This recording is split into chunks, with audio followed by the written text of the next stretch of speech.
নমস্কার বন্ধুরা, রিনাস কিচেন থেকে স্বাগত। আজ আমি তোমাদের বাসন্তী পোলাও করে দেখাবো। তার জন্য আমি এই বাটিটার মাপে 1 বাটি গোবিন্দভোগ চাল নিয়েছিলাম। প্রায় 300 গ্রামের, একটু বেশি হবে, কি 300 গ্রামের মতো হবে চাল নিয়েছি আমি।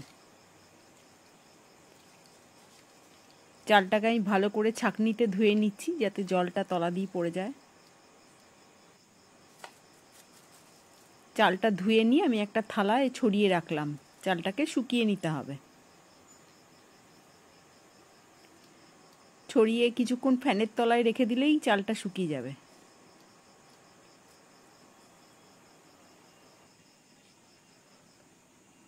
শুকানো হয়ে গেছে। এবার আমি একটা বাটিতে ঢেলে নিয়েছি। তার মধ্যে 1/2 চামচ মতো হলুদ দিলাম আর পরিমাণ মতো নুন দিলাম, আর ঘি দিলাম বড় চামচে প্রায় 2 চামচ মতো।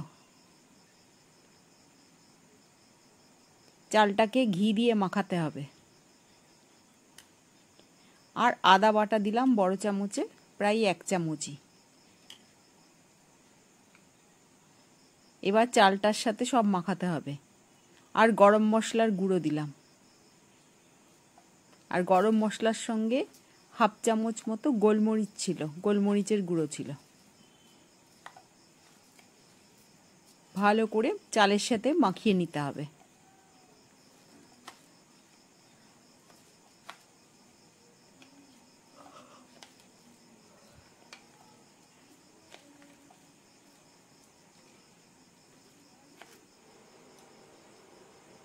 এবার একটা কড়াই চাপিয়ে দিয়ে তার মধ্যে ঘি দিয়ে দিলাম। বাসন্তী পোলাও তো এই রান্নাগুলো ঘিতেই ভালো হয়, সেই জন্য আমি পুরোটাই ঘি দিয়েই করেছি। এবার আমি কিশমিশ আর কাজুগুলো দিয়ে দিলাম। এগুলো একটু ভেজে তুলে নেব। খুব বেশি কড়া করে ভাজার দরকার নেই, হালকা ভাজলেই চলবে।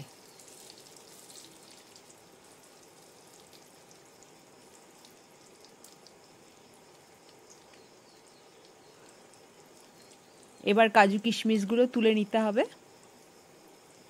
আমার ভাজা হয়ে গেছে।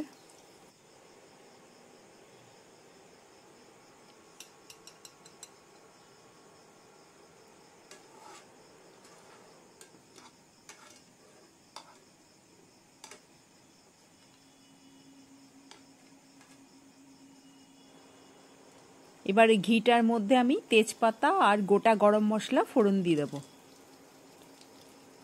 দারচিনি, এলাচ আর লবঙ্গ।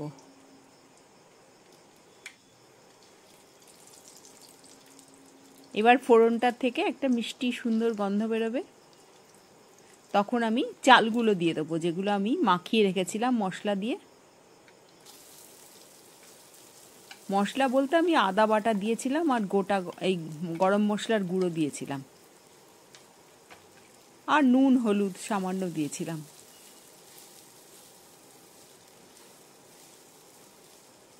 চালটাকে ভালো করে ভেজে দিচ্ছি।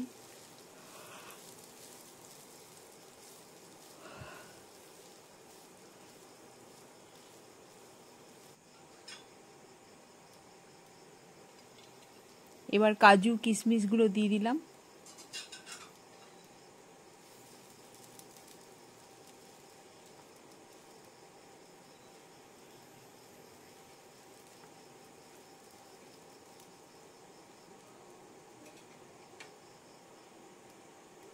তোমাদের যদি রেসিপিটা ভালো লাগে তাহলে আমার চ্যানেলটাকে সাবস্ক্রাইব করো, লাইক ও কমেন্টস করো।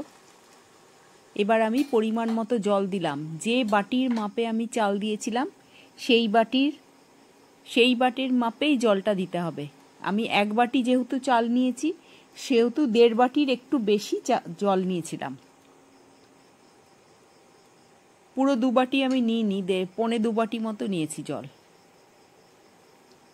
মানে প্রায় ডবলের কাছাকাছি জল নিতে হবে। এবার আমি 5-6টা কাঁচা লঙ্কা দিয়ে দিলাম, দিয়ে ঢাকা দিয়ে দিলাম। দেখো আমার পোলাওটা অনেক সেদ্ধ হয়ে গেছে, একদম ঠিকঠাক হয়েছে। আমার কিন্তু একটুও গলে যায়নি, একদম সুন্দর হয়েছে। আর কতটা বেড়ে গেছে দেখো।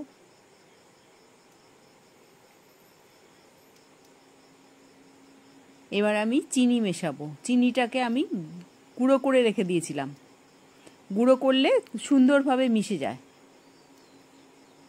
যেহেতু আমি অনেকটা ঘি দিয়েছিলাম ওই জন্য আর ঘি দিলাম না। এবার চিনি দিলাম আমি পরিমাণ মতো। পরে আমি আবার আরও 1-2 চামচ দিয়েছিলাম, ওটা তোমাদের দেখানো হয়নি।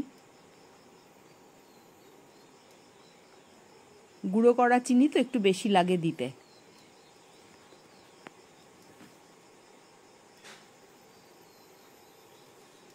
পরে আমি আরও 2 চামচ দিয়েছিলাম। ভালো করে চিনিটা মিশিয়ে নিচ্ছি রাইসের সাথে।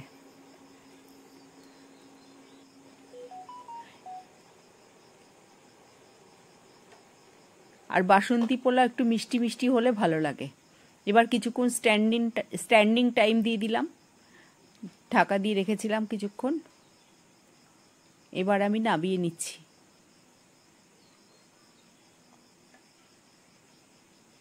খুব ঝরঝরে হয়েছে। এবার আমি পরিবেশন করার জন্য দিয়ে দিলাম সার্ভিং ডিশে।